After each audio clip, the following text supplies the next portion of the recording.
அல்லேலூயா. கர்த்தர் இந்த நாட்களில் நம்மோடு பேசுகிற தேவன், நம்மை உணர்த்துகிற தேவன், நம்முடைய குறைகளை சுட்டி காட்டுகிற தேவன். ஆனால் நாம் அதுக்கு கீழ்ப்படிந்து செயல்பட்டு நம்மை சரிப்படுத்திக் கொள்ள வேண்டியது அவசியம். 1 ராஜாக்களில் சாலமோனிடத்தில் கர்த்தர் பேசினார். ஆனால் அவனால் அதுக்கு கீழ்ப்படிய முடியாமல் போய்விட்டது. 1 ராஜாக்கள் 11, 9, 10, 8, 9, 10. இப்படியே தங்கள் தேவர்களுக்கு தூபங்காட்டி பலியிடுகிற அந்நிய ஜாதியாரான தன் ஸ்திரீகள் எல்லாருக்காகவும் செய்தான். ஆகையால் இஸ்ரவேலின் தேவனாகிய கர்த்தர் சாலமோனுக்கு 2 விசை தரிசனமாகி அந்நிய தேவர்களை பின்பற்ற வேண்டாம் என்று கட்டளையிட்டிருந்தும் அவன் கர்த்தரை விட்டு தன் இருதயத்தை திருப்பி அவர் கற்பித்ததை கைக்கொள்ளாமற் போனதினால் கர்த்தர் அவன் மேல் கோபமானார். இப்போ அடுத்த நியாய தீர்ப்பு, அடுத்த வாசிங்க 11. ஆகையால் கர்த்தர் சாலமோனை நோக்கி, நான் உனக்கு கட்டளையிட்ட என் உடன்படிக்கையும் என் கட்டளைகளையும் நீ கைக்கொள்ளாமற் போய் இந்த காரியத்தை செய்தபடியினால் ராஜ்யபாரத்தை உன்னிடத்திலிருந்து பிடுங்கி அதை உன் ஊழியக்காரனுக்கு கொடுப்பேன். பாத்தீங்களா, கர்த்தர் அவனுக்கு 2 விசை எச்சரித்தார். நீ செய்கிறதே தப்பு. அவனை சிட்சிக்கலை, நியாயம் தீர்க்கல, அவனை சத்துருக்கள் கையில் ஒப்பு கொடுக்கல. ஆனால் அவனோட 2 விஷயம் என்ன செய்தார்? கர்த்தர் தரிசனமாகி சொன்னார். ஒரு பிரசங்கி மூலமாக சொல்லலை, ஒரு பெரியவங்க மூலமாக பேசலை, இல்லை விட்டு ஒரு தீர்க்கதரிசி மூலமாக சொல்லலை. யார் மூலமாக சொன்னார்? டைரக்டாகவே 2 விஷயம் அவனுக்கு தரிசனமானார். மகனே, நீ அந்நிய தேவர்களை பின்பற்ற வேண்டாம். திருப்பி கட்டளையிட்டார், நீ அப்படி செஞ்சேன்னா நல்லா இல்லைன்னு. ஆனால் அவனால் அது கீழ்ப்படிய முடியல. எத்தனை சுத்திரிப்பு கூட்டங்களில் கர்த்தர் நம்மோடு பேசுகிறார், எத்தனை விஷயம் கர்த்தர் நம்மோடு தனியாக இடைபடுகிறார். பிரத்யட்சமாய் ஆவியில், இருதயத்தில், ஆத்மாவில், சொப்பனத்தில், தரிசனத்தில், வெளிப்படுத்தல்களில், இருதயம் குத்துதல்கள், ஏதாவது ஒரு விதத்தில் கர்த்தர் நம்மோடு பேசாமல் இருக்க மாட்டார். நிச்சயம் பேசுவார். மனசாட்சி, இருதயம் அப்படிங்கிற ஒரு தன்மை இருந்தால் நிச்சயம் அந்த மனிதனை குறித்து தேவனுடைய நோக்கத்தை அவர் நிறைவேற்ற அவனுக்குள்ளே போராடுகிறார். ஆனால் என்ன நடந்தது? இவனுக்கு அதை ஃபாலோ பண்ண முடியலை, அதுக்கு கீழ்ப்படிய முடியலை. 2 விஷயம் அவனுக்கு தரிசனமாகியும் அந்த 2 விஷய தரிசனத்தையும் அவனை அங்கீகரிக்க, அவனால் அந்த காரியத்தை அக்செப்ட் பண்ண முடியல. அதுக்கு பின்பு தான் கர்த்தர் அவனுக்கு நியாய தீர்ப்பை சொல்கிறார். கட்டளையிடலை, நியாய தீர்ப்பை சொல்கிறார். நான் இப்படி எப்படி செய்வேன்.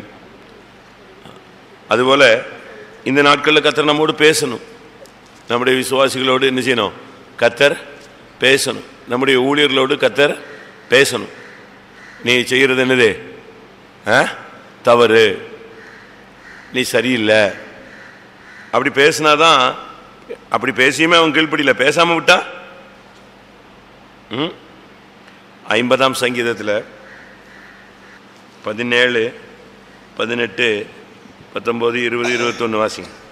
சிச்சையை நீ பகைத்து என் வார்த்தைகளை உனக்கு பின்னாக எறிந்து போடுகிறாய். நீ திருடனை காணும் போது அவனோடு ஒருமித்து போகிறாய். விபச்சாரரோடும் உனக்கு பங்குண்டு. உன் வாயை பொல்லாப்புக்கு திறக்கிறாய். உன் நாவு சற்பனையை பிணைக்கிறது. நீ உட்கார்ந்து உன் சகோதரனுக்கு விரோதமாய் பேசி உன் தாயின் மகனுக்கு அவதூறு உண்டாக்குகிறாய். இவைகளை நீ செய்யும் போது நான் மௌனமாயிருந்தேன். உன்னை போல் நானும் இருப்பேன் என்று நினைவு கொண்டாய். ஆனாலும் நான் உன்னை கடிந்து கொண்டு அவைகளை உன் கண்களுக்கு முன்பாக ஒவ்வொன்றாக நிறுத்துவேன். பாத்தீங்களா, ஆண்டவர் சொல்றாரு. ஒன்னொன்னாக சுட்டி காட்டிட்டு கடைசியில் சொல்றாரு, நான் இவ்வளவு சொல்லியும் நீ என்ன செய்யல, கேட்கல. நான் எவ்வளவு சொல்லியும் நீ மௌனமா இருக்கிறேங்கிறதுனால நீ என்ன செய்யற, இஷ்டத்துக்கு போய்கொண்டிருக்கிற. அப்படின்னா நான் உன்னை கடிந்து கொண்டு ஒவ்வொன்றாய் உனக்கு முன்பாக கொண்டு வந்து நிறுத்துவேன். இப்படி தவறுகளை சுட்டி காட்டும் பொழுதுதான் ஒருத்தர் சரிப்படுத்தப்பட முடியும். தவறு சுட்டி காட்டும் பொழுதே சரிப்படுத்த முடியல. ஏன், எதுக்கு முடியாது, தெரியாது, இப்படிலாம் சொல்றாங்க. யோசுவாவின் புஸ்தகம் 7ஆம் அதிகாரம் 10, 11. அப்பொழுது கர்த்தர் யோசுவாவை நோக்கி, எழுந்திரு, நீ இப்படி முகங்குப்புற விழுந்து கிடக்கிறது என்ன? இஸ்ரவேலர் பாவம் செய்தார்கள். நான் அவர்களுக்கு கட்டளையிட்ட என் உடன்படிக்கையை மீறினார்கள். சாபத்தீடானதில் எடுத்துக்கொண்டதும் களவு செய்ததும் வஞ்சித்ததும் தங்கள் பண்டம்பாடிகளுக்குள்ளே வைத்ததும் உண்டே. இந்த காரியம் யோசுவாவுக்கு வெளிப்படுத்தப்படலைன்னா அவன் கிடந்து அழுதுகிட்டே இருக்க வேண்டியதான், தோத்துக்கிட்டே இருக்க வேண்டியதான். போய் அடி வாங்கிட்டு அங்கே வந்து உட்காந்துருப்பான். சட்டை கழிச்சிட்டு உட்காந்துருக்க வேண்டியதான். புழுதி அள்ளி போட்டு சாம்பலில் உட்காந்து என்ன ஆண்டவரே என்ன ஆண்டவரே என்ன ஆண்டவரே என்ன ஆண்டவரேன்னு. ஏன்னா சாதாரணமாக யாரும் ஒப்பு கொடுக்க போகிறதில்ல. சொல்லுங்க, ஆகான் ஒப்பு கொடுப்பான்னு நினைக்கிறீங்க? ஐயோ நான் தான் தப்பு பண்ணிட்டேன்னு சொல்லுவான்னு நினைக்கிறீங்க? அவன் கல்லூலி மங்கவன், அவன் சாதாரண ஆள் கிடையாது. அவன் கோத்திரத்தை சீட்டு போடும்போதும் கண்டுக்கல, புரியுதா? அவனுக்கு ஒவ்வொரு லிஸ்டாக வருது. யூதா கோத்திரம் அப்படிங்கிறது லிஸ்ட் ஆயிடுச்சு. அப்பமும் அவனுக்கு மண்டையில் உரைக்கலை. சேராகீரின் வம்சம் குறிக்கப்பட்டது, அப்பமும் அவனுக்கு மண்டையில் ஏறல. அடுத்து சப்தி குறிக்கப்பட்டான், அப்பமும் அவனுக்கு மண்டையில் என்ன செய்யலை, ஏறலை. அடுத்து கர்மி பேர் வந்துச்சு, அப்பமும் அவன் ஒப்பு கொடுக்கல. கடைசியில் யார் பேர் வந்து நினைச்சு? அதுக்கு பிறகுதான் அது நான் வந்து போயின்னு அது பிறகுதான் கதை. ஆனால் இப்போ இவனை ஒன்றுமே பண்ண முடியாது. இவன் சாதாரண ஆள் கிடையாது, இவன் இருதய கடினப்பட்ட ஆள். ஒரு ஆள் இவ்வளவு செஞ்சுட்டு அப்படியே பூசணிக்காவே முழுங்கிட்டு கம்முன்னு உட்காந்துருப்பான், அப்படி ஆள். அதனால கர்த்தர் யோசுவாட்ட பேசினார், இப்படி ஒரு பிரச்சனை இருக்குன்னு. அதுபோல் இப்போ நம்ம இப்போ சுத்திகரிப்புக்கு போகலை, சுத்திகரிப்புக்கு முன்னால் நம்மையும் நம்முடைய ஜனங்களோடும் கர்த்தர் என்ன செய்யணும்? சாலமோன்கிட்ட பேசின கர்த்தர், யோசுவாவிட்ட வெளிப்படுத்தின கர்த்தர், சங்கீதக்காரன்ட்ட இடைப்பட்ட தெய்வம் நம்மோடு என்ன செய்யணும்? இடைப்படணும். நீ போகிறது தவறு, உன் வழிகளில் என்னென்ன பிரச்சனை இருக்குது, என்னென்ன காரியங்களில் நீ வந்து மீறிட்ட, இந்தந்த இடத்துல நீ தவறு செய்கிற, இதை நமக்கு கர்த்தர் சாலமோனுக்கு 2 விஷயம் சொன்னாராம். நமக்கு இன்னைக்கு ஒரு விஷயாவது என்ன செய்யட்டும், சொல்லட்டும். நம்ம விசுவாசிகள் பாதி பேர் கூட்டத்துக்கு வரல. எல்லா இடமும் தேவ சமூகமே ஜெபம் பண்ணும். கர்த்தர் இந்த நாட்களில் நம்முடைய விசுவாசிகளுக்குள்ள, நம்முடைய ஊழியர்களுக்குள்ள எல்லாரோடும் கர்த்தர் இடைப்படட்டும் நான் ஆசைப்படுறேன். அதுக்கு தான் ஒரு வாரம் ஒரு கூட்டத்திலேயாவது வீட்டில் இருக்கும்போதாவது எப்படியாவது கர்த்தர் அவன்கிட்ட பேசி, மகனே தேவ சமூகத்துக்கு போ, நான் உன்னோடு இடைப்பட விரும்புகிறேன், உன் ஆசீர்வாதத்துக்கு குறைவானதுக்கு காரணம் இதுதான், நீ இப்படியே போனேன்னா உனக்கு நியாய தீர்ப்பு இருக்குது, உனக்கு பிரச்சனை வரும், திருப்பி நீ உன் வியாதிக்கு இதுதான் காரணம், உன் போராட்டங்களுக்கு இதுதான் காரணம். அவனுக்கு தேடிக்கிட்டு இருக்கான், காரணத்தை தேடிக்கிட்டு இருக்கிறவன்ட்ட கர்த்தர் என்ன செய்யணும்?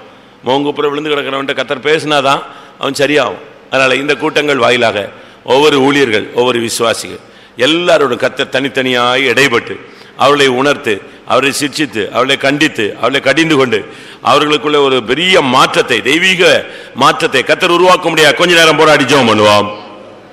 ஆமாம், இந்த கூட்டங்கள் வாயிலாக எனக்கு ஒரு ஆசை, தேவனுடைய ஆசை அதுதான். குடும்பங்கள் இருக்கிற போராட்டங்கள் மாறணும், யுத்தங்கள் ஜெயமாய் மாறணும், முடியாத காரியங்கள் முடியணும், நடக்காத காரியங்கள் நடக்கணும், எந்தெந்த காரியங்களில் அடைக்கப்பட்டிருக்கோ அதெல்லாம் திறக்கணும். கர்த்தர் ஒரு திட்டவட்டமான செயலை நடப்பிக்கணும். இல்லைன்னா இந்த சுத்திகரிப்பு கூட்டங்கள் பிரயோஜனம் இல்லாத ஒரு கூட்டங்கள் போல இருக்கும். சுத்திகரிப்புங்கிறது ஒரு பெரிய அடைப்பை திறந்து விடுகிற ஒரு காரியம். மண்ணள்ளி போட்டதான அந்த துறவுகளெல்லாம் ஈசாக்கு தோண்டினான், அந்த சுரக்கும் நீரூற்றை அவன் கண்டான். அதனால் இந்த நாட்களில் எங்கெல்லாம் குடும்பத்தில் பிசாசு மண்ணள்ளி போட்டிருக்கானோ அதெல்லாம் இப்போ நம்ம தோன்றது தான் இந்த சுத்திகரிப்பினுடைய வேலை. வாசிங்க ஆதியாகமம். எல்லா குடும்பத்திலையும் பிசாசு மண்ணள்ளி போட்டு வச்சிருக்கிறான், தொழிலில் மண்ணள்ளி போட்டு வச்சிருக்கிறான், ஊழியக்காரங்களுக்குள்ள ஊழியத்தில் மண்ணள்ளி போட்டிருக்கிறான், சிந்தையில் மண்ணள்ளி போட்டு வச்சிருக்கிறான். உண்மைதானே நான் சொல்றதே? ஆதியாகமம் 26 பிசாசுடைய வேலையை பாருங்க, 14 வாசிங்க.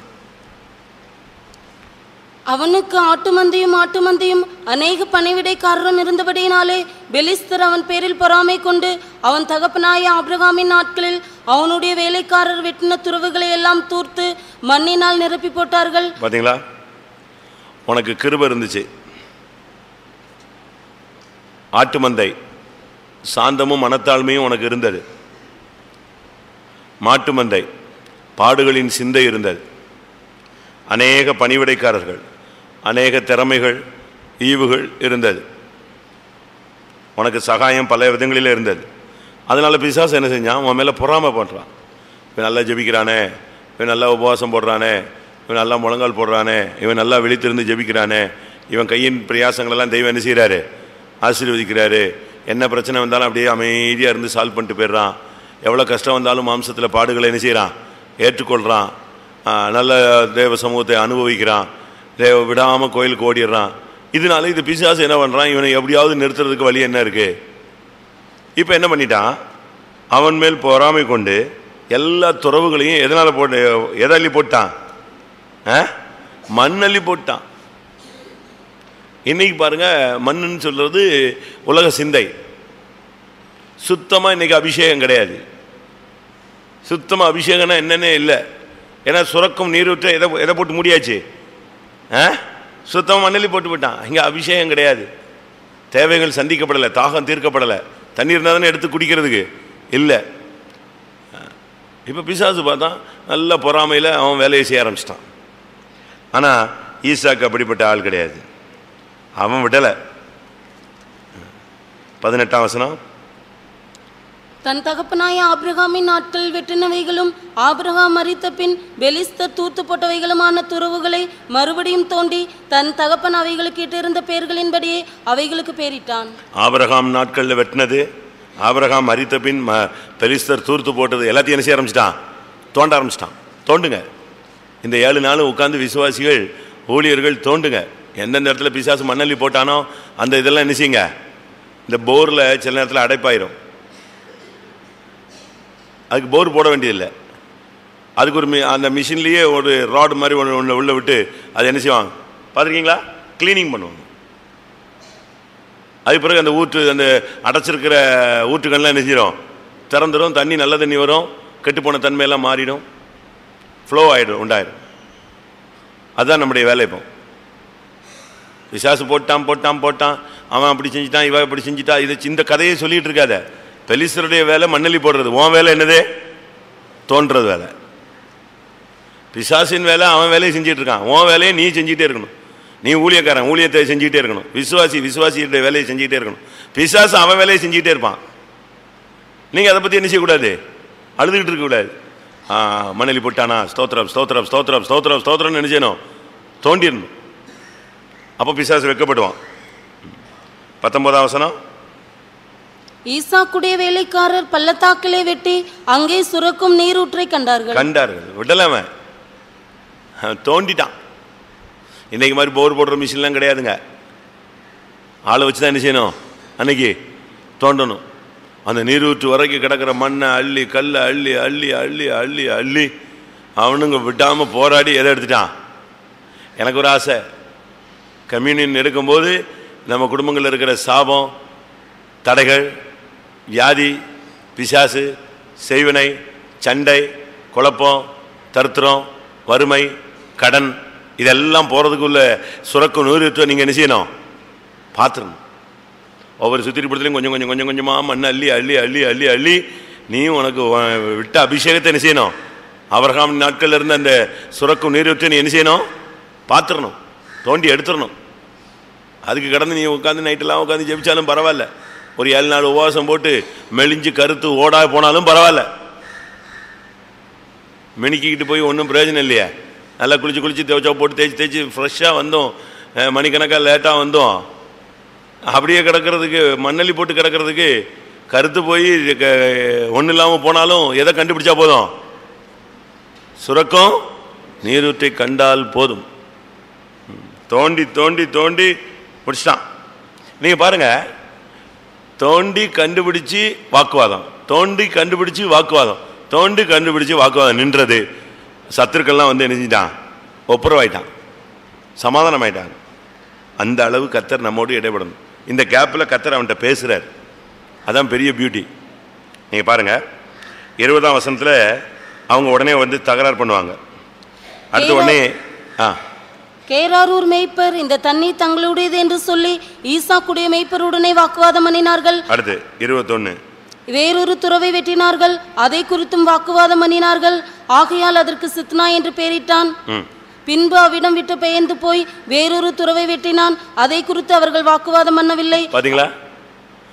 அவங்க பிசாசு என்ன போராடினாலும் போராடுறான். நான் தோன்றதை என்ன செய்ய மாட்டேன், விட மாட்டேன். சுத்திரி கூட்டத்தை விட மாட்டேன், காலை கூட்டத்தை விட மாட்டேன், மாலை கூட்டத்தை விட மாட்டேன். தேவ சமூகத்தில் நான் போய் எப்படி ஆயணும், எனக்கு எங்கள் அப்பா தோண்டின துறவை நான் என்ன செய்யணும், அனுபவிச்சே ஆகணும்.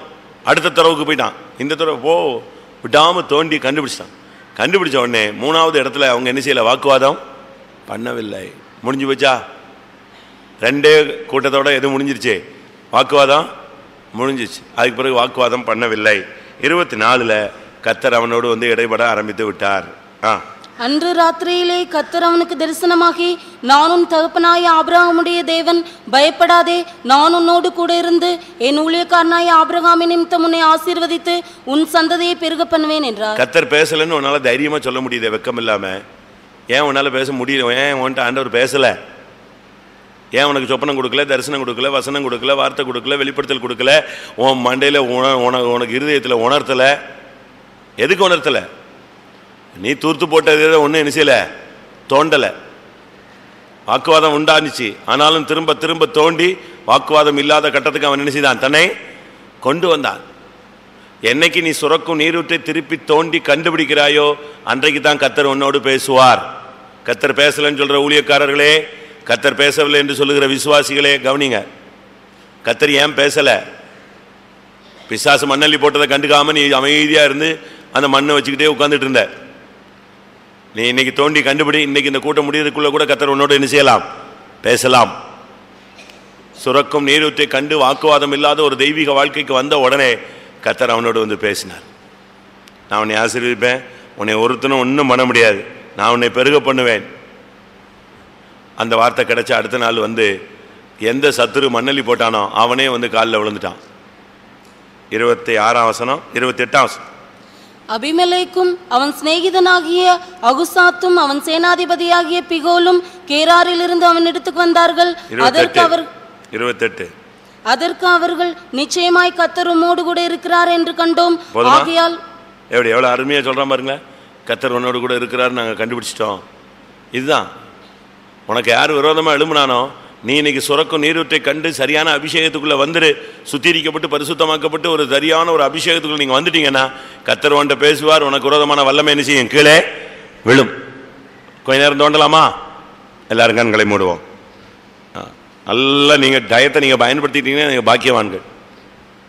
நல்ல தேவ சமூகத்திலிருந்து கர்த்தாவே என்னுடைய கிருபை அபிஷேகத்தை பிசாசு மண்ணள்ளி போட்டானே கர்த்தாவே, ஒரு காலத்தில் சுரக்கும் நீரூற்று இருந்தது, என் தாகம் தீர்க்கப்பட்டது, நான் கர்த்தருக்காய் பாடுபட்டேன், சாந்தமும் அமைதலுமாக இருந்தேன், எவ்வளவோ கிருபை தெய்வீக அனுபவங்கள் எனக்கு தந்தீர், நல்ல எக்ஸ்பீரியன்ஸ் இருந்துச்சு சுவாமி.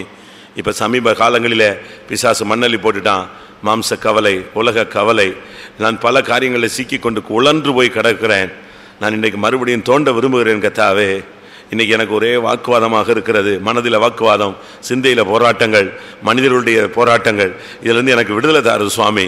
ஆமென். நீ தோண்டு, ஹல்லேலூயா. கஷ்டப்படு, அழு, முழங்கால் போடு, கண்ணீர் வடி, இருதய நொறுங்கட்டும், மனங்கசந்த அழு, தாழ்த்து, ஒப்புரவாகு, கீழ்ப்படி. உன்னை நீ அப்படி ஒப்பு கொடுக்கும் பொழுது உன்னுடைய அபிஷேகத்தை நீ கண்டுபிடிப்பாய். ஹல்லேலூயா. உன்னுடைய கிருபை உனக்கு திரும்ப கிடைக்கும். உன்னுடைய வெளிச்சம் மறுபடியும் உனக்கு கிடைக்கும். உன்னுடைய திவ்ய சுவாபங்கள் உனக்கு திரும்ப கிடைக்கும். ஹல்லேலூயா, ஹல்லேலூயா. கர்த்தர் உன்னோடு பேசுவார், உனக்கு தரிசனம் ஆவார், உன் சத்துருவை கீழ்ப்படுத்தி கொண்டு வந்து உன் கால்களுக்கு கீழே கொண்டு வந்து விழ வைப்பார். தூர்த்து போடப்பட்ட துறவுகள் தோண்டப்படட்டும் ஆண்டவரே, அடைக்கப்பட்ட கதவுகள் திறக்கட்டும் கர்த்தாவே, மூடப்பட்ட சூழ்நிலைகள் மாறட்டும் ஆண்டவரே, தடையான சக்திகள் விலகட்டும் ஆண்டவரே. திலாமனா திராக்கரா திரானியா, சத்துரு தூர்த்து போட்ட அனுபவங்கள் மாறட்டும். ஒவ்வொரு குடும்பத்திலும் அந்த தன்மைகள் மாறட்டும். ஒவ்வொரு ஊழியர்களுக்குள்ள அந்த தன்மை மாறட்டும். சத்துரு எந்தெந்த ஆசீர்வாதங்களை தடுத்து போட்டானோ, தூர்த்து போட்டானோ, அதெல்லாம் தோண்டி எடுத்து கண்டுபிடிக்கப்படட்டும் ஆண்டவரே.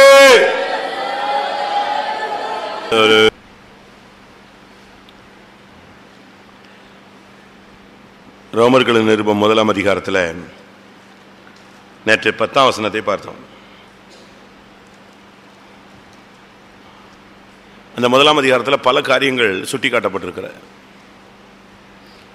பல குறைவுகள்.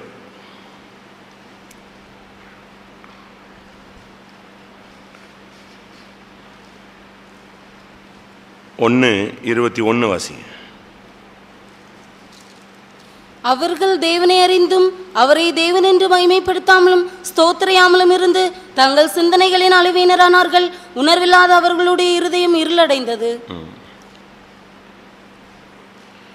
அவர்கள் தேவனை மகிமைப்படுத்தாமலும் அவரை ஸ்தோத்திரியாமலும் இருந்து சிந்தனைகளினாலே வீணரானார்கள். உணர்வில்லாத அவருடைய இருதயம் இருளடைந்தது. இங்கே சொல்லப்பட்ட இந்த வார்த்தை நம்ம கவனிக்கத்தக்க ஒரு வார்த்தை. ஒரு மனிதனை தேவன் ஏற்படுத்தினதே ஆண்டவரை மகிமைப்படுத்தும்படியாக. அதுதான் தேவனுடைய திட்டம். இந்த உலகத்தில் ஒரு விசுவாசியாய் ஒரு ஊழியனாய் ஒருவனை மாற்றுகிறார்னு சொன்னால், இந்த ஜனத்தை நான் எனக்காக ஏற்படுத்தினேன், அவர்கள் என் துதியை சொல்லி வருவார்கள். இதுக்கு தான் கர்த்தர் நம்மை இந்த நாட்களில் ஏற்படுத்தி வைத்திருக்கிறார். அதை நம்ம மறந்துட்டு ஆண்டவரை மகிமைப்படுத்துகிற அந்த வேலையை நிறுத்திட்டோம். இந்த நாட்களில் நம்ம எவ்வளவாய் ஆண்டவரை மகிமைப்படுத்துகிறோம்? ஆண்டவரை மகிமைப்படுத்துவது என்பது கடமை அல்ல, அதுதான் நம்முடைய வேலை. கடமைக்கு செய்கிறது இருக்கு, நம்முடைய ஊழியமே அதுதான். நம்முடைய வாழ்க்கையே தேவனை மகிமைப்படுத்துறது. நித்தியத்தில் நீங்கள் போனீங்கன்னா முழுவதும் நாம் தேவனை என்ன செய்ய போகிறோம்? யுகாயுகங்களாய் ஆண்டவரை மகிமைப்படுத்த போகிறோம். ஆண்டவரை மகிமைப்படுத்துதல் என்பது பேச்சின் மூலமாய் மகிமைப்படுத்தலாம், நம்முடைய செயல்கள் மூலமாய் மகிமைப்படுத்தலாம், சாட்சியின் மூலமாய் மகிமைப்படுத்தலாம், இன்னும் பல விதங்களில். எந்தெந்த விதங்களிலெல்லாம் ஆண்டவரை கனம் பண்ணணும், எக்ஸால்ட் பண்ணணும்னு நம்ம நினைக்கிறோமோ அந்த விதத்திலலாம் ஆண்டவரை உயர்த்தலாம். நீங்கள் ஆண்டவரை மகிமைப்படுத்தியிருக்கீங்களா? ஸ்தோத்திர பலியிடுகிறவன் தேவனை மகிமைப்படுத்துகிறான். குற்றங்களை மன்னிப்பது மனுஷனுக்கு மகிமை. ஒருத்தனை மன்னிச்சிட்டீன்னா நீ மகிமை செலுத்துறன்னு அர்த்தம். வாசிங்க. நீ அறிக்கை சரியா செஞ்சிட்டேன்னா தேவனை மகிமைப்படுத்துறேன்னு அர்த்தம். சீக்கிரம். சங்கீதம் 50ஆம் சங்கீதம். ஸ்தோத்திர பலியிடுகிறவன் என்னை மகிமைப்படுத்துகிறான். ஸ்தோத்திர பலியிடுகிறவன் என்னை என்ன செய்கிறான்? மகிமைப்படுத்துகிறான். நீதிமொழிகள், குற்றங்களை மன்னிப்பது மனுஷனுக்கு மகிமை.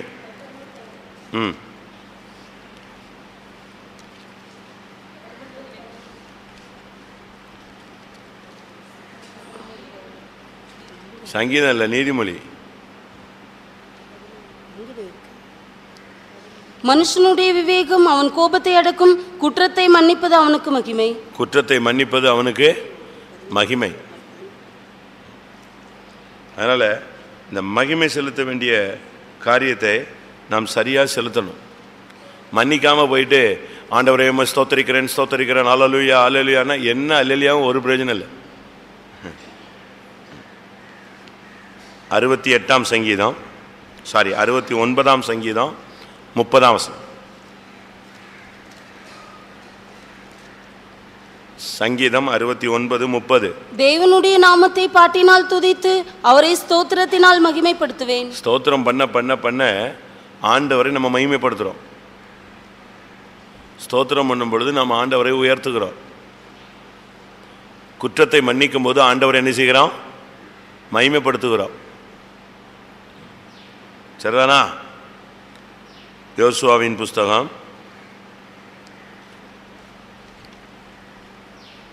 7ஆம் அதிகாரம் 19ஆம் வசனம். சரியான அறிக்கை தேவனை மகிமைப்படுத்துவதை காட்டுகிறது.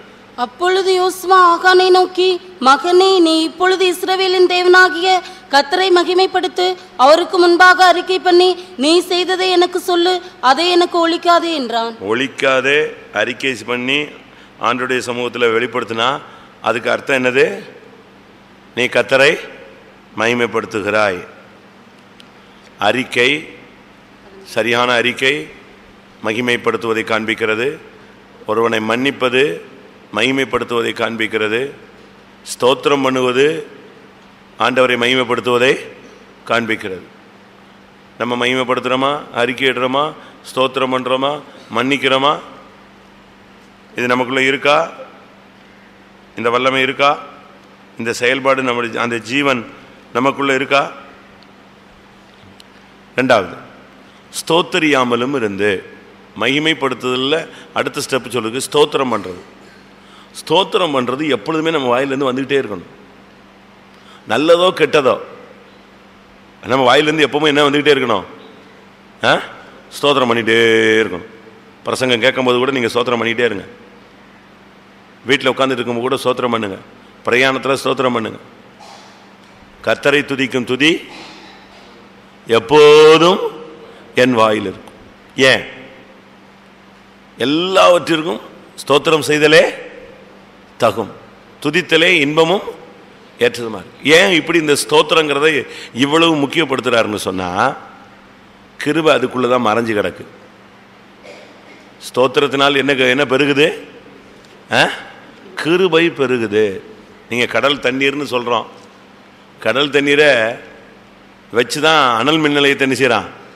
ஓட்டுறான். ஒவ்வொருக்கும் ஒவ்வொரு ரா மெட்டீரியல் மாதிரி கிருபையினுடைய ரா எதுதான்? ஸ்தோத்திரம் தான். ஸ்தோத்திரம் பண்றது நம்ம மேல விழுந்த ஒரு பெரிய பொறுப்பு. அது கடமை அல்ல, பொறுப்பு. எப்பெல்லாம் ஸ்தோத்திரம் பண்றது? கர்த்தர் கொடுத்தாலும் ஸ்தோத்திரம் பண்ணணும், கர்த்தர் எடுத்தாலும் ஸ்தோத்திரம் பண்ணணும். கொடுத்தாலும் எடுத்தாலும் என்ன நடந்தாலும், நன்மையோ தீமையோ, ஸ்தோத்திரம் ஸ்தோத்திரம் ஸ்தோத்திரம் ஸ்தோத்திரம் ஸ்தோத்திரம். எப்பவும் நம்முடைய வாயில இதை நீங்க பழக்கணும். ஐயோ அம்மா ஐயா இந்த இதெல்லாம் விட்டுட்டு எதை பிடிக்கணும்? ஸ்தோத்திரம் ஸ்தோத்திரம் ஸ்தோத்திரம் ஸ்தோத்திரம் சொல்லிட்டு அப்படியே ஒரு ப்ராக்டிஸ் நமக்குள்ள வந்துடணும். நீ ஒரு மிஷின் மாதிரி, ஸ்தோத்திரம் பண்ற ஒரு மிஷின் மாதிரி நினைஞ்சிடணும். தூக்கத்தில் ஒருத்தன் சிஸ்டர் நான் ஸ்தோத்திரம் ஸ்தோத்திரம் அப்படின்னு எழுமணும். எழுமோமா? துதித்தல் நம்முடைய நம்ம மேல விழுந்த ஒரு பெரிய பொறுப்பு. அதுதான் நம்முடைய ஊழியம். நீங்க இப்ப பரலோகத்துக்கு போனீங்கன்னா, ஏசாயா போயிட்டு வந்தா அங்க என்ன ரத்தம் கட்டுச்சு? சேனைகளின் கர்த்தர் பரிசுத்தர், சேனைகளின் கர்த்தர். சில இடங்கள்ல இப்படி கோயில்கள்லாம் இருக்கு. சில இந்து கோயில்களுக்கு முன்னால் நீங்க போனீங்கன்னா ஓம் ஓம் இல்லைன்னா நமச்சிவாயா இந்த சவுண்ட் நெஞ்சிட்டே இருக்கும். ஸ்பீக்கர்ல போட்டு வச்சிருப்பான். நான் அப்படி ஒரு ஊர்ல இருந்தேன். அந்த ஊர்ல நீங்க பாத்தீங்கன்னா அந்த ரோட கிராஸ் பண்ணா சத்தமாலாம் இருக்காது, சத்தம்லாம் இருக்கவே இருக்காது. ஆனா ஒரு குறிக்கப்பட்ட எல்லை வரைக்கும் எந்த சத்தம் கட்டிகிட்டே இருக்கும்? இதே சவுண்டு. அது என்ன ஆவியில் அப்படி போட்டு வச்சிருக்கானோ தெரியல. இங்கே நம்ம ஊரில் 1 மணி நேரத்துக்கு ஒரு தரம் சொல்லும், 1 நிமிஷம் சொல்லும், அவ்வளோதான் வசனம் சொல்லும். நம்ம இந்த நாட்களில் எவ்வளவு தேவனை ஸ்தோத்தரிக்கிறோமோ அவ்வளவு நம்ம கிருபையில் நிற்கலாம். அவர்கள் தேவனை மகிமைப்படுத்தாமலும் ஸ்தோத்தரியாமலும் இருந்து சிந்தனைகளினாலே வீணர் ஆனார்கள். உங்களுடைய சிந்தனை எப்படி இருக்கு? உங்க சிந்தையெல்லாம் வீணான சிந்தையா இருக்கா? ஒரு சிலருக்கு சிந்தையை கட்டுப்படுத்த முடியல. அது அப்படியே சும்மா பறவை சுத்திட்டே இருக்கும். தமிழ்ல சொல்லியிருக்கான், மனம் ஒரு குரங்குன்னு. மனம் ஒரு குரங்கு. அது கூட்டத்திலையும் இருக்கும், கூத்தாடவும் போகும்.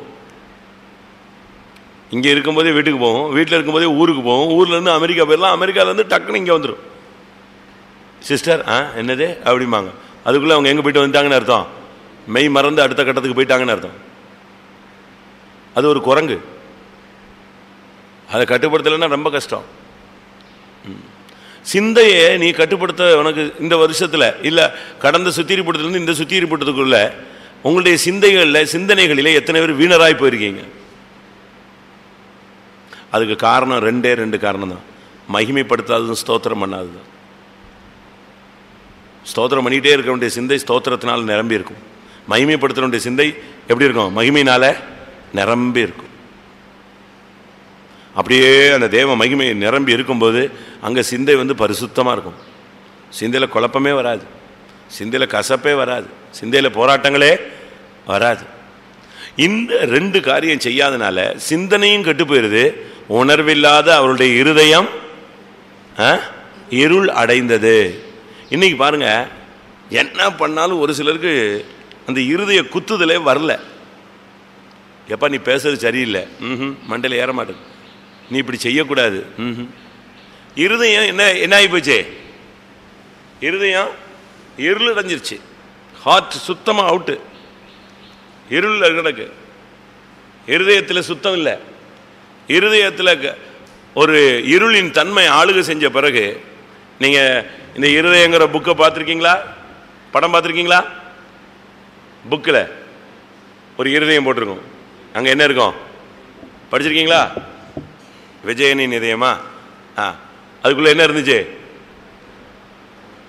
ஆமை இருக்கும், மயில் இருக்கும், எலி இருக்கும், பாம்பு இருக்கும், தவளை இருக்கும். எல்லாம் படிச்சிருக்கீங்களா? இதெல்லாம் இருதயத்தில் இருந்தால் எப்படி இருக்கும்னு யோசிச்சு பாருங்க. நீங்கள் அதை கேள்விப்பட்டிருக்கீங்களா, படிச்சிருக்கீங்களான்னு தெரில. ஒரு பையனுக்கு நல்லா இருப்பான், பிரில்லியண்ட்டாக இருப்பான். திடீர்னு பார்த்தீங்கன்னா மெண்டல் மாதிரி ஆகிடுவான், குழம்பிடுவான். அப்போ அவனுக்கு தலையிலையும் பயங்கரமான வேதனை உண்டாகும். அவனுக்கு என்ன நடக்குன்னே தெரியாது. ஒரு கட்டம் வரும்போது அமைதியாகிடுவான். கடைசியில் அவனை கொண்டு போய் ஸ்கேன் பண்ணாங்க. ஸ்கேன் பண்ணா, நீங்கள் படிச்சிருக்கீங்களா கேட்டிங்களான்னு தெரில, ஸ்கேன் பண்ணா மூளையை ஸ்கேன் பண்ணாங்க. ஏன் இவன் திடீர்னு இப்படி ஆகிறான், திடீர்னு இப்படி ஆகிறான். அப்போ தான் புரிஞ்சுது, மூளையில் ஏதோ ஒன்று இருக்குது. மூளையும் இருக்குது, மூளைக்கு மேலே என்னது இன்னொன்று இருக்குது, அதுக்கு அசைவு உண்டாகுது. இது என்னன்னு எப்படி செய்ய முடியாது. அப்போ உள்ள மெடிக்கல் இதில் அது ஏதோ ஒரு பாதிப்பு இருக்குது, அசைவு இருக்குது. மூளையில் ஒரு அசைவு வரும்போது இவன் இப்படி ஆகுறான். அந்த அசைவு இல்லாத போது என்ன செய்கிறான், நல்லா இருக்கான். அப்போ இதுக்குள்ளே ஏதோ சம்திங் ராங். அப்போ அவ்வளவு தீவிரமான கண்டுபிடிப்புகள் இல்லை. உடனே கடைசியில் சரி ஆப்ரேஷன் பண்ணிடலாம், செக் பண்ணிடலான்ட்டு ஆப்ரேஷன் பண்ணால் மூளையில் ஒரு தவளை உட்காந்துருந்துச்சான், ஒரு குட்டி தவளை. எப்படி வந்துச்சு? இவன் குழந்தையா இருக்கும்போது மூக்குலையோ காது வழியாவோ இந்த சின்ன தவளை இருக்கு இல்லையா, ரொம்ப சின்னதாக இருக்கும், வால் வச்சு ஏதோ ஒன்று ஏதோ ஒரு ரூட்டில் வாயிலையோ மூக்குலையோ எதோ வழியாவோ காது வழியாவோ எங்கே போயிடுச்சு, உள்ள பூந்து அந்த பிள்ளை அப்போ கஷ்டப்பட்டுருக்கான். அது போய் போய் போய் போய் தண்ணி உள்ள இடத்துல எங்கே போயிடுச்சு, மூளையில் ஈரப்பதத்தில். அது அசைஞ்சா இவனுக்கு குழப்பம். இப்போ எடுத்தால் மூளையே குழம்பிடும். தவளை இருக்குது, அது ஒரு ஸ்டைலாக வளர்ந்து ஓரளவு இருக்குது. இதை எப்படி எடுக்கிறது? எடுத்தால் மூளை என்ன செஞ்சிடக்கூடாது, நரம்பில் லைட்டாக டச் ஆகிடுச்சுன்னா பையன் கடைசி வரைக்கும் இப்படி தான் இருப்பான்.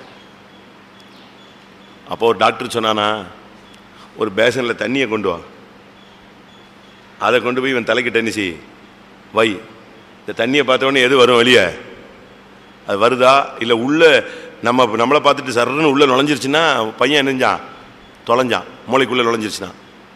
கரெக்டாக அவனுக்கு கர்த்தர் ஏதோ ஞானம் கொடுத்துருக்காரு. இந்த தவளை ஒரு ஜம்பில் எங்கே வந்துருச்சு, இந்த தண்ணிக்குள்ளே பேஷனுக்குள்ளே வந்துச்சு, பையன் தப்பிட்டான்.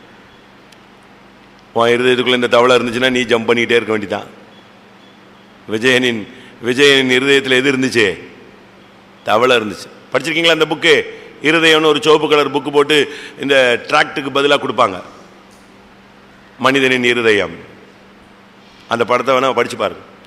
இந்த ஆமை உள்ளே இருக்கும், அவ்வளோதான். எலும்பி வா.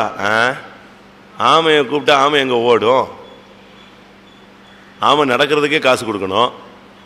நம்ம ஆளுங்களை ஒரு சிலர்லாம் எழுப்புறதுக்கு காசு கொடுக்கணுங்க. யூதா மடங்கி படுத்தான், அவனை எழுப்புகிறவன் யார்? கிளச்சிங்கம் போல படுத்துட்டான். 18 வயசு தான், ஆனால் கிளவு மாதிரி கிழவனும் கிளவி மாதிரி படுத்துட்டா அவன் போய் ஊழியத்துக்கு வந்தாலும் எழுப்ப முடியாது, குடும்பத்தில் இருந்தாலும் எழுப்ப முடியாது. இருக்கா வசனம்? ஆதியாகமம் 49 இருக்கு. யூதா பால சிங்கம் தான், ஆனால் கிளச்சிங்கம் போல படுத்துட்டானப்பா, அவனை எழுப்புகிறவன் யார்? யூதா பாலசிங்கம், நீ இறை கவர்ந்து கொண்டு ஏறி போனாய். என் மகனே, சிங்கம் போலும் கிளசிங்கம் போலும் அடங்கி படுத்தான், அவனை எழுப்புகிறவன் யார்? அவ்வளவுதான். பாலசிங்கம் தான், ஆனால் படுத்தது எப்படி படுத்துச்சு? வயசு 20 தான், 25 தான், 30 தான். 90 வயசு மாதிரி படுத்துட்டாளே, என்ன பண்றது அவளை? அவனை எழுப்புகிறவன் யார்? இப்ப அநேகருடைய இருதயம் இருளடைஞ்சு பாம்பும் தவளையும் ஆமையும் பள்ளியும் பெருச்சாலியும் இப்படி போய் உள்ள உட்காந்து செட்டில் ஆயிடுச்சு. அதனால தான் கொஞ்ச நேரம் உட்காந்து ஜெபம் பண்ணுங்க, ஜெபமே வராது. கொஞ்ச நேரம் முழங்கால் போட்டு ஸ்தோத்திரம் பண்ணுங்க, ஆவில் நிரம்புங்க, இல்லை, ஒண்ணுமே இல்லை. ஏன்னா ஃபுல்லா யாரு காலி பண்ணிட்டா? இது உள்ள வந்துருச்சு. ஃபர்ஸ்ட் இதனுடைய பேசிக் காரணம் சொல்றேன். ஏன் உன் இருதயம் இருளடைஞ்சு போச்சு, உன் சிந்தையில் உனக்கு கட்டுப்பாடு இல்லாமல் மனக்குழப்பங்கள் போராட்டங்கள் அதிகமாகிடுச்சுன்னா ஒரே காரணம், ஸ்தோத்தரியாமலும் துதியாமலும் இருந்து, மகிமைப்படுத்தாமலும் ஸ்தோத்தரியாமலும் இருந்து சிந்தையில் யான். அப்படின்னாலும் நீ பைத்தியக்காரனாய் மாறுகிறாய். அடுத்த வசனம், அவர்கள் தங்களை ஞானிகள் என்று சொல்லியும் பைத்தியக்காரராகி, தங்களை ஞானிகள் என்றும் அவர்கள் சொல்லியும் யாரா மாறிட்டாங்க? யாரா மாறியாச்சு? பைத்தியக்காரங்களா மாறிட்டாங்க. ஆனால் அவங்கள சொல்கிறத கேட்டால் என்ன சொல்லுவாங்க?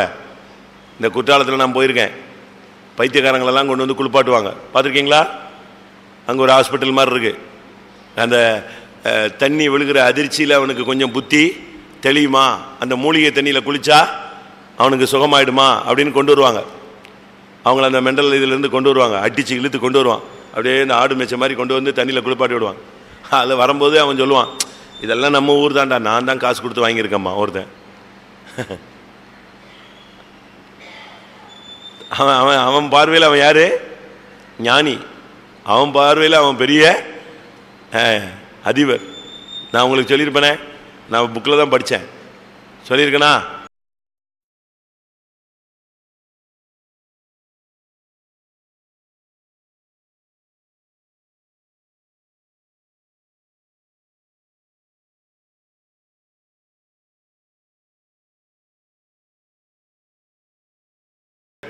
அடுத்து இவங்களை கர்த்தர் சில காரியத்துக்கு விட்டு கொடுத்துட்டார், அப்படி கலத்தி விட்டார். இந்த தூதர்கள் பாருங்க, 24 hours இல்லாவிட்டா யுகா யுகமாக கர்த்தரோடு இருக்கிறவங்க. தூதர்களுக்கு சாப்பாடு தேவையில்லை, குளிக்கணும், புறப்படணும், மாம்சீகமான எதுவுமே கிடையாது. ஏன்னா தூதர்களை அவர் எப்படி உண்டு பண்ணியிருக்கிறார்? காற்றுகளாய் உண்டு பண்ணியிருக்கிறார். காற்றுக்கு எது தேவை கிடையாது. ஆனால் அவ்வளவு மேன்மையாக சிருஷ்டிக்கப்பட்டு இருந்தோம், அந்த ஸ்தானத்தை காத்துக்கொள்ளாத பட்சத்தில் தூக்கி எரிஞ்சிட்டார். வானத்திலிருந்து நீ தள்ளுண்டு போனாய் போன்னு சொல்லிட்டார். அதுபோல தோத்தறியாமல் ஸ்துதியாமல் ஒருத்தர் என்னைக்கு அவன் மைண்டில் மாற்றம் உண்டாகுதோ, அதனால தான் நாங்கள் சொல்கிறோம், எதுக்கு எடுத்தாலும் நம்ம எதை சொல்கிறோம், என்ன செய்ய சொல்கிறோம்? ஸ்தோத்திரம் பண்ணுங்க, நல்லா ஸ்தோத்திரம் பண்ணு, நல்லா சத்தமாக ஸ்தோத்திரம் பண்ணு, நல்லா தேவ சமூகத்தில் முழங்கால் போட்டு ஸ்தோத்திரம் பண்ணு. ஏன்னா அவன் சிந்தை கெட்டு போயிடக்கூடாது, நீ பைத்தியக்காரன் ஆயிடக்கூடாது. நீ துதி, கர்த்தர் உன்னை விட மாட்டார். என்ன நடந்துச்சு? ரோமர் 1:24, இது நிமித்தம் அவர்கள் தங்கள் இருதயத்தில் உள்ள இச்சைகளினாலே ஒருவரோடொருவர் தங்கள் சரீரங்களை அவமானப்படுத்தத்தக்கதாக தேவன் அவர்களை அசுத்தத்திற்கு ஒப்பு கொடுத்தார். 3 காரியத்துக்கு ஒப்பு கொடுத்தாராம். துதியாமல் தோத்தறியாமல் மகிமைப்படுத்தாமல் போனால், ஒன்று உன் சிந்தை கெட்டு போகும், 2வது உன் இருதயம் கெட்டு போகும், 3வது நீ பைத்தியக்காரையா மாறுவ, 4வது உன்னை அசுத்தத்துக்கு தேவன் ஒப்பு கொடுக்கிறார். மைண்ட் கரெக்ட் ஆயிடும். அசுத்தம், மாம்சீகம், மனித அன்பு, இச்சை, தவறான பார்வை, நினைவு, தோற்றம், உணர்வு, வாஞ்சை, மாம்சத்தில் ஒரு பெரிய அதிக நாட்டம் உண்டாயிரும். அதனால தான் சொல்லியிருக்கிறது, தங்கள் சரீரங்களை அவமானப்படுத்தத்தக்கதாக தேவன் அவர்களை அசுத்தத்திற்கு ஒப்பு கொடுத்து ஆண்டவரே கலத்தி விட்டார் போன்னு சொல்லி. பன்னிய வீட்டுக்காரன் பன்னி மேய்க்கிறவன் காலையில் அந்த பன்னி கொட்டியிலேருந்து அவுத்து விட்டா அது நேரம் எங்கே போகும்? ஓடும். எங்கே போகும்? நேராக சாக்கடைக்கு போகும். சிருஷ்டிப்பே அப்படித்தான் விட்டுட்டார். அது ஆரம்பத்திலேயே அசுத்தத்துக்குன்னு நெஞ்சாச்சு, ஒப்பு கொடுத்தது. இன்னைக்கு அதனால தான் ஒரு சில ஊழியக்காரங்க, ஒரு சில விசுவாசிகள் அவங்களால விடுதலையே பெற முடியாது. ஏன்னா தேவனே அவங்களை எங்கே விட்டுட்டாரு? நம்ம சொல்லுவோம், கர்த்தாவே அவனை விடுதலையாக்கும். அவர் அவனை பார்த்து, அவன் துதியாத ஒரு ஆள், ஸ்தோத்தரியாத ஒரு ஆள், மகிமைப்படுத்தாத ஒரு ஆள், சிந்தையில் கெட்டு போன ஒரு ஆள், தங்கள் பார்வையில் ஞானியாய் வாழ்கிறவன், இவனை விட்டுட்டார். அதனால தான் இன்னைக்கு சிலர்லாம் மாம்சத்தில் சிக்கிக்கிட்டு விடுதலையே கிடைக்கல. மாம்சத்தில் சிக்கிட்டு விடுதலையே கிடைக்காம போறதுக்கு காரணம் இதுதான். நான் சொல்றது உங்களுக்கு புரியுதா புரியலையான்னு எனக்கு தெரியல. ஒரு சிலர் மாம்சிக இச்சையில சிக்கிக்கிட்டு வெளியே வர முடியாம அழுவாங்க, நல்லா ஆவில் நிரம்புவாங்க, ஒரு வாக்குத்தத்தம் கிடைக்கும், மறுபடி போவாங்க, மறுபடியும் இதே சாக்கடைகளை விழுந்துட்டு உட்காந்து பண்ணியை திருப்பி திருப்பி கழுவி விட்டா என்ன ஆகுறத? நீங்க எங்கேயாவது பண்ணி நல்ல தண்ணியில் போய் குளிக்கிறத பார்த்துருக்கீங்களா? திரும்ப கழுவப்பட்ட பன்றி தான் மறுபடியும் தண்ணீருக்கு போகணும்னு பைபிளில் சொல்லல. எதுக்கு போகும் தான் சொல்லியிருக்கு. கழுவப்பட்ட பன்றி மறுபடியும் சேற்றில் புரண்டது போல. வாசி 2 பேதுரு 2 கடைசியா. நாய் தான் கக்கினதை தின்னவும் கழுவப்பட்ட பன்றி சேற்றிலே புரளவும் திரும்பினது. கழுவப்பட்ட பன்றி சேற்றில் புரளவும் புறப்பட்டு போனது. அதான் நடந்தது. அதனால நமக்கு இந்த நாட்களில் கர்த்தரே ஒரு சிலரை ஒப்பு கொடுத்துட்டார். அசுத்தத்துக்கு ஒப்பு கொடுத்துட்டார். போ, இப்படியே நீ அந்த மாம்ச சிந்தியிலே கடை. நான் சொல்கிறேன் கவனிங்க. யாராவது இப்படி பாதையில் மாட்டிருந்தீங்கன்னா அழுங்க. கர்த்தாவே நீர் என்னை ஒப்பு கொடுத்துட்டா எனக்கு என்ன கிடையாது. என்னை கெடான சிந்தைக்கு ஒப்பு கொடுத்துடாதீங்க ஆண்டவரே. கெடான அசுத்தத்துக்கு. அது கீழே 26 1:26. இது நிமித்தம் தேவன் அவர்களை இழிவான இச்சை ரோகங்களுக்கு ஒப்பு கொடுத்தார். இழிவானை அடுத்து 2வது ஒப்பு கொடுத்தல். 1 அசுத்தத்துக்கு, 2வது இழிவான இச்சை ரோகத்துக்கு, 3வது 28 தேவனை அறியும் அறிவை பற்றி கொண்டிருக்க அவர்களுக்கு மனதில்லாதிருந்தபடியால் தகாதவைகளை செய்யும்படி தேவன் அவர்களை கேடான சிந்தைக்கு ஒப்பு கொடுத்தார். 3 காரியத்துக்கு ஒப்பு கொடுத்தார். ஸ்தோத்திரியாமல் துதியாமல் போனவங்களை கர்த்தர் 3 காரியத்துக்கு ஒப்பு கொடுத்தார். 1 அசுத்தம், 2வது இச்சை ரோகம், 3வது கேடான சிந்தைக்கு ஒப்பு கொடுத்தார். பாத்தீங்களா? நம்ம இந்த வருஷத்துல இந்த நாட்களில் எவ்வளவு ஆண்டவரை மகிமைப்படுத்தாம விட்டுருப்போம்னு யோசிச்சு பாருங்க. இன்னைக்கு பாருங்க, இச்சை ரோகம். இச்சைனால ரோகம். ரோகம்னா வியாதி. பாவம் செய்து வியாதி ஆகிடும். பாவத்தினால வியாதி. சரீரத்தில் பலவீனம். மாம்ச இச்சைகளை நிறைவேற்ற போராடுறது. அருவருப்புக்குள்ள சிக்கிக் கொள்கிறது. வெளியே சொல்ல முடியாத தவறான உறவுகள் இதில் போய் மாட்டிக்கொள்கிறது. அதெல்லாம் நான் விளக்கமாக சொல்ல விரும்பலை. அதெல்லாம் நீங்கள் அந்த பைபிளில் அந்த ரோமர் 1ஆம் அதிகாரத்திலே சொல்லியிருக்கு. ஃபுல்லாக வீட்டில் போய் உட்காந்து படித்து பாருங்கள் ஏன் இப்படி ஒப்பு கொடுத்தாரு. ஆனால் இதுக்கெல்லாம் அஸ்திபாரம் என்னது? நீ தேவனை மகிமைப்படுத்தவில்லை, ஸ்தோத்தரிக்கலை, உன் இருதயம் இருளடைஞ்சு போச்சு, உன் சிந்தையில் நீ கெட்டு போயிட்ட. தயவு செய்து யாராவது இப்படி எதுலையாவது மாட்டி கிடந்தீங்கன்னா வெளியே வந்துரு. கர்த்தரை ஒப்பு கொடுத்துட்டாருன்னா அதுக்கு பிறகு உனக்கு யார் ஜெபிச்சும் ஒன்றும் காரியம் ஆகாது. அசுத்தத்தில் போய் சிக்கிறாதீங்க. அசுத்தத்துக்கு கர்த்தரை ஒப்பு கொடுத்துட்டாருன்னா அவனை என்ன பண்ண முடியும்? ஒன்றுமே பண்ண முடியாது. இழிவான இச்சை ரோகம் யாவன் ஜெபிச்சாலும் சுகம் கிடைக்காது. அந்த மாம்ச வியாதி வந்துருச்சு, நடக்காது. அடுத்து கேடான சிந்தைக்கு யார் ஒப்பு கொடுத்தா? தேவன் ஒப்பு கொடுத்தார். அவ்வளோதான். யாரை பார்த்தாலும் தவறான எண்ணங்கள், எதை பார்த்தாலும் தவறான எண்ணங்கள், அந்த கேடான சிந்தைகள், தூங்கிட்டு இருந்தாலும் கெட்ட சொப்பனங்கள், மாம்சீகமான சிந்தைகள், யாரை பார்த்தாலும், எங்கே போனாலும், எங்கே இருந்தாலும், எங்கே ஜபத்துக்கு வந்தாலும் மாம்ச சிந்தை, வெளியே போனாலும் மாம்ச சிந்தை, சொந்தக்காரன் வீட்டுக்கு போனாலும் மாம்ச சிந்தை. ஏன்னா இது பிசாசு போராட்டம் இல்லை பிரியமானவர்களே, நல்லா கவனிச்சுக்கணும்.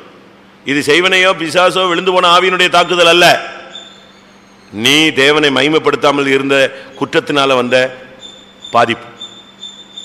நீங்கள் உடனே சோத்திரம் யாரோ ஏதோ பண்ணிட்டான் போல் இருக்கு, அதான் என் மைண்டு சரியில்லை. உன் மைண்டு இல்லை, நீ ஒழுங்கா இல்லை. நீ தேவனை துதிக்கலை, தேவனை மகிமைப்படுத்தலை, அதனால உன் சிந்தை கெட்டு போச்சு, அதனால உன் இருதயம் கெட்டு போச்சு. அதனால கர்த்தர் பார்த்தாரு, உன்னையே பைத்தியக்காரியாக்கி உன்னையே இழிவான இச்சைரகங்களுக்கும் கேடான சிந்தைகளுக்கும் அசுத்தத்துக்கும் ஒப்பு கொடுத்தார். சரி, இப்படி ஒப்பு கொடுத்தா என்ன பாதிப்பு? இப்படிப்பட்டவர்கள் 23 குற்றத்தை செய்வார்கள். இந்த தன்மைக்குள்ள வந்துட்டான்னா அடுத்து ரெஃப்ளெக்ஷன், அதனுடைய பிரதிபலிப்பு என்னன்னு சொன்னா, ஆட்டோமேட்டிக்காக அவன் விசுவாசியோ ஊழியக்காரனோ அவன் லைன்ல அடுத்த ரூட்ல வந்துருவான். வாசிங்க அடுத்த வசனம் 29, 30, 31. அவர்கள் சகலவித அநியாயத்தினாலும் வேசித்தனத்தினாலும் துரோகத்தினாலும் பொருளாசையினாலும் குரோதத்தினாலும் நிறையப்பட்டு பொறாமையினாலும் கொலையினாலும் வாக்குவாதங்களினாலும் வஞ்சகத்தினாலும் வன்மத்தையினாலும் நிறைந்தவர்களுமாய் புறங்கூறுகிறவர்களுமாய் அவதூறு பண்ணுகிறவர்களுமாய் தேவ பகைஞருமாய் துராகிருதம் பண்ணுகிறவர்களுமாய் அகந்தையுள்ளவர்களுமாய் வீம்புக்காரருமாய் பொல்லாதவைகளை யோசித்து பிணைக்கிறவர்களுமாய் பெற்றாருக்கு கீழ்ப்படியாதவர்களுமாய் உணர்வில்லாதவர்களுமாய் உடன்படிக்கைகளை மீறுகிறவர்களுமாய் ஸ்பாவ அன்பில்லாதவர்களுமாய் இணங்காதவர்களுமாய் இரக்கமில்லாதவர்களுமாய் இருக்கிறார்கள். எத்தனை இருக்கு? 23. மொத்தம் 23. இவ்வளவு பெரிய லிஸ்ட் வந்து ஒட்டிக்கும். இதுக்கு தொடக்கம் யாரு? நீ ஒரு ஊழியர், நீ ஒரு விசுவாசி, நீ ஆண்டவரை மகிமைப்படுத்திக்கிட்டே இருந்து உன் சிந்தையை பாதுகாத்துக்கிட்டே வரணும். ஒரு நாள் உன் சிந்தை கெட்டு போகுது அப்படின்னா, கர்த்தாவே என் சிந்தையில் உண்மை தீட்டுப்படுத்திட்டேன், உமக்கு விரோதமாக செயல்பட்டுட்டேன், என் சிந்தையை கிளியர் பண்ணுங்கன்னு நீ கிளியர் பண்ணி விழுந்து அழுது சரிப்படுத்திட்டேன்னா தப்பிட்டேன். நாளைக்கு ஜெபிச்சுக்கலாம், நாளை கழிச்சு ஜெபிச்சுக்கலாம், அடுத்த வாரம் ஜெபிச்சுக்கலாம், அது மெல்ல ஜெபிக்கலாம். இப்போ என்ன கெட்டு போகுது? இப்படியே விட்டு விட்டு விட்டு விட்டு கடைசியில் ஹார்ட் என்ன செஞ்சிடும்? ஒரு சிலருக்கு இந்த ஹார்ட்டில் ப்ராப்ளம் வரும். அதை உடனே ஆன்ஜியோ பண்ணிட்டா நெஞ்சிடுவான், தப்பிடுவாங்க. உடனே அதுக்கு ஏதாவது இது பண்ணிட்டா நெஞ்சிடுவாங்க. ஒரு சகோதரனுக்கு ஹார்ட் அட்டாக் வந்து கீழே விழுந்துட்டார், செத்துட்டாருன்னு சொல்லிட்டாங்க.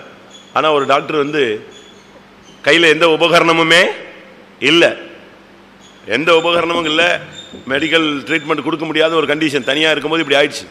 ஆனால் அந்த டாக்டரு அப்படியே நெஞ்சை தடவி தடவி தடவி வாயில் வச்சு உறிஞ்சி கிரிஞ்சி அப்படி இப்படி கொஞ்சம் கொஞ்சமாக பண்ணி பண்ணி திருப்பி இந்த ஹார்ட் எனர்ஜியை வச்சுட்டான், இயக்கிட்டான். இதுபோல் இன்னைக்கு ஒரு மரணத்தின் நேரம் மாதிரி இந்த பாவெல்லாம் எங்கே கொண்டு போய் உன்னை நிறுத்துதுன்னு அடுத்த வசனவாசி. ஜட்ஜ்மெண்ட் என்ன, முடிவு என்ன?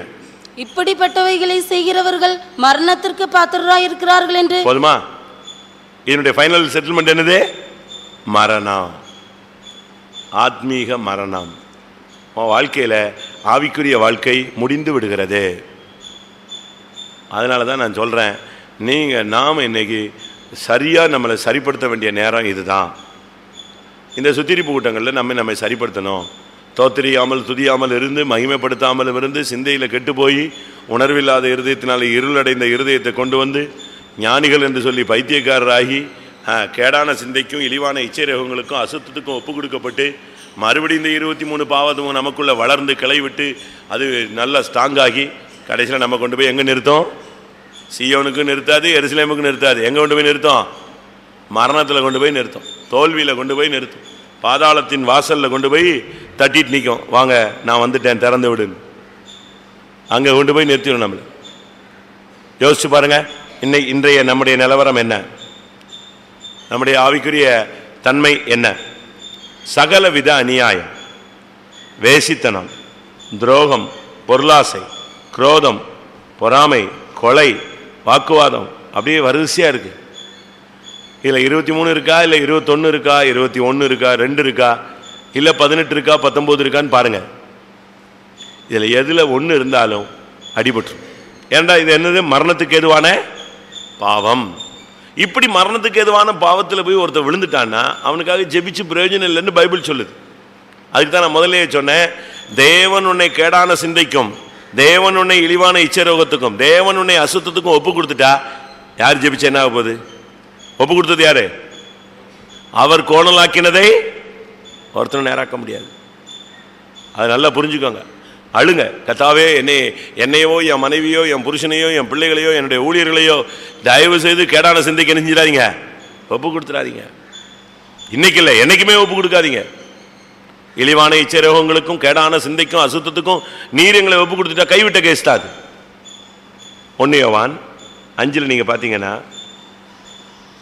மரணத்துக்கு எதுவான ஒருத்தன் பாவம் செஞ்சான்னா அவனுக்கு வேண்டுதல் பண்ணாத, ஜபம் பண்ணாத, ஜபம் பண்ணா வேஸ்ட்டுன்னு சொல்றார். 1 யோவான் 5:16. மரணத்துக்கு ஏதுவல்லாத பாவத்தை தன் சகோதரன் செய்ய ஒருவன் கண்டால் அவன் வேண்டுதல் செய்ய கடவன், அப்பொழுது அவனுக்கு ஜீவனை கொடுப்பார். யாருக்கென்றால் மரணத்துக்கு ஏதுவல்லாத பாவத்தை செய்தவர்களுக்கே மரணத்துக்கு ஏதுவான பாவம் உண்டு, அதை குறித்து வேண்டுதல் செய்ய நான் சொல்லேன். போதுமா? மரணத்துக்கு ஏதுவான பாவம் தான் இந்த 23. இந்த 23 செஞ்சவனுக்கு ஜெபம் பண்ணி என்ன இல்லை, பிரயோஜனம் இல்லை. ஏன்னா அவனை இது யாருக்கு ஒப்பு கொடுத்துருக்கிறது? தேவன் தான் ஒப்பு கொடுத்துருக்காரு. தேவனே அவனை கையை கழட்டி விட்டுருக்கும் போது நம்ம ஒன்றும் பண்ண முடியாது. அந்த நிலவரத்துக்கு ஒரு ஊழியக்காரனோ விசுவாசியோ போகக்கூடாது. ஒரு 10 நிமிஷம் எல்லாரும் முழங்கால் போட்டு ஆண்டவருடைய சமூகத்தில், கர்த்தாவே நான் எந்தெந்த இடங்களில் உம்மை மகிமைப்படுத்தலை, எந்தெந்த இடங்களில் நான் உன்னை ஸ்தோத்தரிக்கலை, எந்தெந்த இடங்களில் நான் கனத்தை மகிமை உமக்கு செலுத்தாமல் விட்டுட்டேன், எந்தெந்த இடங்களில் கனத்தை மகிமையை நான் எனக்குன்னு எடுத்துக்கிட்டேன், கனத்தையும் மகிமையும் செலுத்தாம தனக்குன்னு எடுத்துக்கொண்ட ஏரோது தேவன் தூதனால் அடிக்கப்பட்டு புழு புழுத்து செத்தான். கனத்தையும் மகிமையும் நாம் தேவன் ஒருவருக்கே செலுத்த வேண்டும். அவரே எல்லா துதிகளுக்கும் பாத்திரர், பயப்படத்தக்கவர். கொஞ்ச நேரம் கர்த்தருடைய சமூகத்தில், ஏன் ஆண்டவரே எனக்குள்ள இந்த துரோகமான சுபாவங்கள் இருக்கிறது, ஏன் இன்னும் எனக்கு கீழ்ப்படிய முடியலை, ஏன் இன்னும் எனக்குள்ள தோல்விகள், ஏன் இன்னும் நான் மரணத்துக்கு எதுவான குற்றங்களில் சிக்கி இருக்கிறேன், இந்த 23 லிஸ்ட்ல அநேக காரியங்கள் எனக்குள்ள இருக்கு, அப்படியானால் என்னை கேடான சிந்தைக்கு நீர் ஒப்பு கொடுத்து விட்டீரா, அசுத்தத்துக்கு ஒப்பு கொடுத்து விட்டீரா, ஏன் என்னுடைய பிரதிஷ்டையை உடைச்சிட்டேன், எதுக்கு நான் இப்படி ஒரு முடிவுக்கு வந்தேன், என்னை மன்னியும் ஆண்டவரே. கொஞ்ச நேரம் தேவனுடைய காலை பிடிச்சி இரக்கத்துக்காக மன்றாடுவோம். அதுக்கு பிறகு அறிக்கையிடுவோம். அதுக்கு பிறகு கிருபை அபிஷேகத்தை பெற்றுக்கொண்டு நாம் திரும்பி செல்வோம். ஒரு 10 நிமிஷம் இல்லைன்னா 15 நிமிஷம் தயவு செய்து கேடான சிந்தைக்கு ஒப்பு கொடுத்தவர்கள், ஒப்பு கொடுக்கப்பட்டவர்கள், இழிவான இச்சரகத்துக்கு சிக்கிக் கொண்டவர்கள், அசுத்தத்திலே சிக்கிக் கொண்டவர்கள், ஆண்டவருடைய காலை பிடிச்சு விடாதீங்க.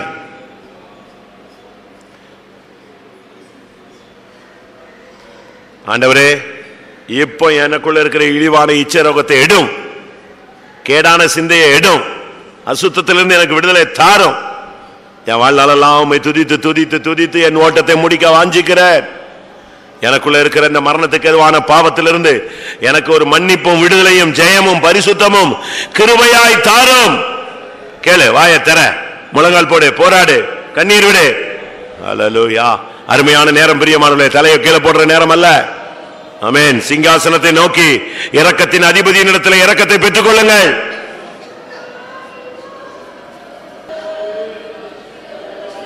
அல்லேலூயா, அல்லேலூயா, அல்லேலூயா, அல்லேலூயா, அல்லேலூயா, அல்லேலூயா.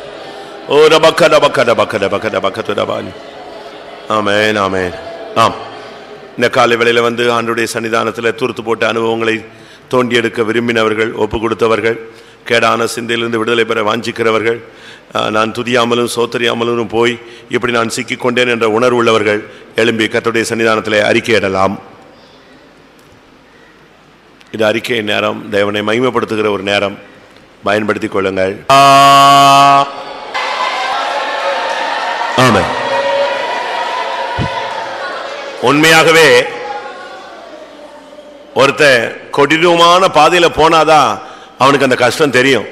கேடான சிந்தைக்கு ஒப்பு கொடுக்கப்பட்டு தடுமாறி எத்தனை பேர் கெட்டு போய்கிட்டு இருக்காங்க தெரியுமா? இச்சையில மாட்டி வாழ்க்கையே நாசமாக்கி கொண்டிருக்கிற அநேகர் உண்டு. ஆனா கர்த்தர் இன்னைக்கு உன்னை விடுதலையாக்கி கொண்டிருக்கிறார். தேவனுடைய வல்லமை உன்மேல இரக்கமாக இருக்கிறது. தேவனுடைய தயவு உன்னோடு போராடி கொண்டிருக்கிறது. ஆவியினால விடுதலை உண்டு. கர்த்தருடைய ஆவி எங்கே உண்டு அங்கே விடுதலை உண்டு. அல்லேலூயா. விடாத, போராடி பெற்றுக்கொள், உரிமையோடு பெற்றுக்கொள். விடுதலை உனக்குரியது. ஆம், கர்த்தருடைய சமூகத்துக்காய் ஸ்தோத்திரம் பண்ணுவோம். தேவன் தம்முடைய ஜனத்தை நேசித்துக் கொண்டு வந்து சுத்திரித்துக் கொண்டிருந்தபடினால ஸ்தோத்திரம் பண்ணுவோம். இன்னும் மீதியான கூட்டங்களை தெய்வம் பொறுப்பெடுக்க முடியாது. ஸ்தோத்திரம் பண்ணுவோம்.